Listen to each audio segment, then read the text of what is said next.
Hi everyone, happy Footy Colours Day. It's Miss Margetts here who is going to read to you a story called Rocky and Louie. Okay, so before I start the story, there is something really special inside that I need to read to you. Okay, so the publisher and creators of this book acknowledge the Australian, Aboriginal and Torres Strait Islander peoples of this nation. We acknowledge the traditional custodians of the lands on which our company is located and where we conduct our business. We pay our respects to ancestors and elders past, present and emerging. We are committed to honouring Australian, Aboriginal and Torres Strait Islander peoples' unique culture and spiritual relationship to the land, waters and seas and their rich contribution to society. The publisher, so that's the person who created this book, and co-author are honoured to have worked on this book with Dub Leffler, a Bigham Bull descendant, and Phil Wallystack, a Noongar man. Okay, so this is the story called Rocky and Louie by Phil Wallystack, Raywin Casely, and Dub Leffler. Let's get started. Rocky and Louie. Louie had the best big brother anywhere.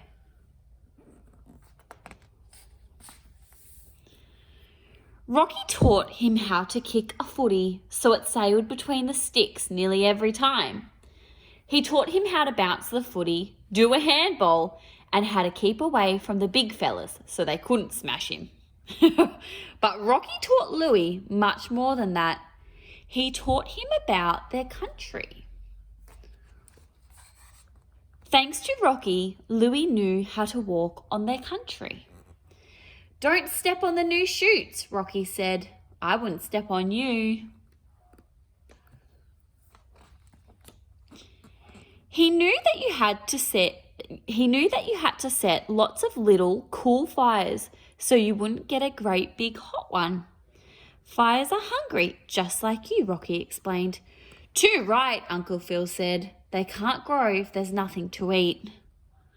Okay, so this story is all about how the Indigenous people of Australia look after our land. Louie and Rocky had once made a proper hunting boomerang together. While they turned the soft green wood smooth and hard, Rocky taught Louie about respecting the country's creatures. You've got to be smart, he explained. Think about where your tucker comes from, and tucker is food. Then Mum taught them how to make everyone's mouth water. Ooh, I wonder what she's cooking. Looks yummy. Rocky even taught Louie their songs. Kangaroo is bouncing on my country looking for his food. I have a beautiful, beautiful country, so he has beautiful, beautiful food. Louie was so happy living and learning in his land every day that sometimes he would hop high and long like Joey's mum just for fun. He'd go head over heels like Joey. Then he and Rocky would run with Emu until their legs gave way. After that, they'd lie on a cool, flat rock and wait until their hearts slowed down. For Louie, it was like resting his head against his mother's chest. Rocky could never stay still for long enough. Or for long, though.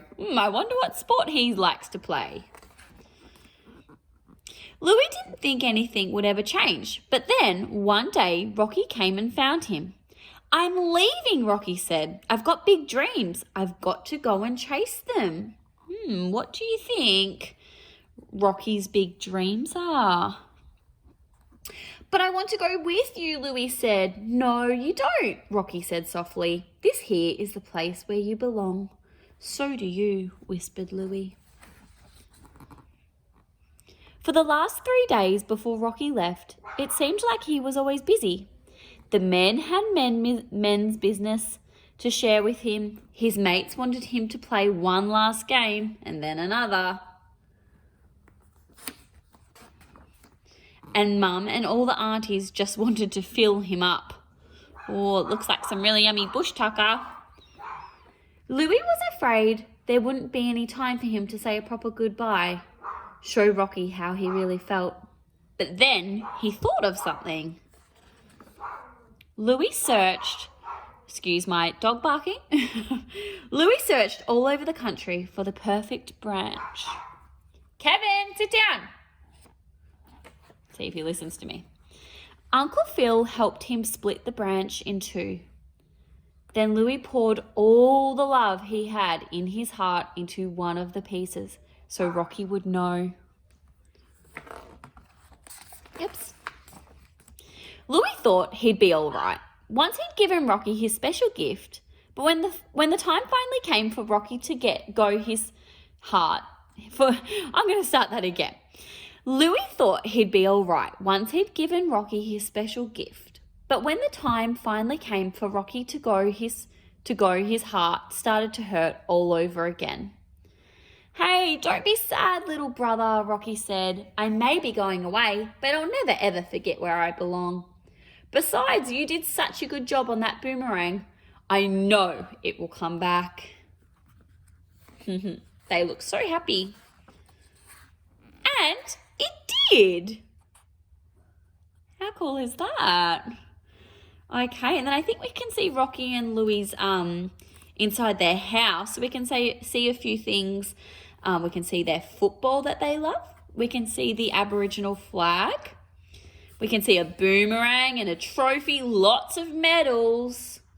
We can also see a sign up here that says, I train, I play, I read. We can see a high school certificate and a school certificate, maybe a school photo, a vase with an Indigenous flag, a painting, and lots of books. How cool is that?